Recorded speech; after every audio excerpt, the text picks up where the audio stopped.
Pour pallier le manque d'espace dans les zones plus urbanisées, une innovation française se développe massivement en Californie, et les centrales solaires flottantes.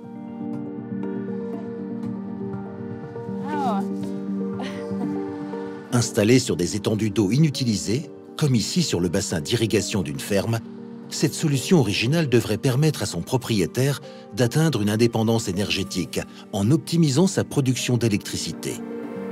En effet, contrairement à ce qu'on pourrait penser, les cellules photovoltaïques qui composent les panneaux solaires sont sensibles à la chaleur. Au-delà de 25 degrés, les panneaux perdent 0,5% de leur efficacité. Prenons un exemple. Si ces panneaux étaient sur un toit, la chaleur du soleil réchaufferait le toit. La température ambiante augmenterait et cela provoquerait une baisse de l'efficacité du panneau solaire. Alors que sur l'eau, le soleil ne réchauffe pas la surface, donc la température ambiante n'augmente pas. Les panneaux sont alors un peu plus au frais et produisent 5 à 15% d'électricité en plus en étant sur l'eau par un jour de forte chaleur.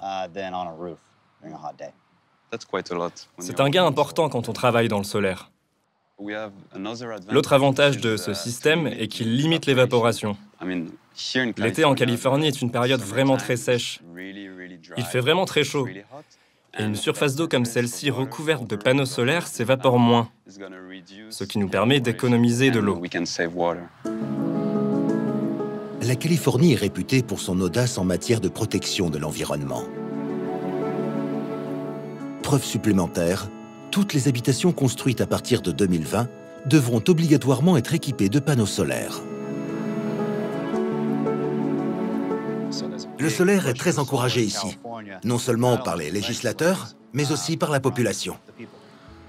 Ça ne veut pas dire que les Américains n'aiment plus les grosses voitures, c'est toujours le cas. Ça fait partie de notre culture ici. Aux États-Unis, consommer de l'énergie est inhérent à notre mode de vie. Mais en Californie en particulier, produire de l'énergie verte est une vraie manière de vivre. Le gouverneur de Californie vient d'annoncer qu'en 2045, la Californie devrait avoir une empreinte carbone neutre. Est-ce que tu crois que c'est réaliste? On a des aspirations élevées, et même si elles n'aboutissent pas complètement, on aura au moins accompli quelque chose d'incroyable en tentant d'aller de l'avant et de se rapprocher de ces objectifs.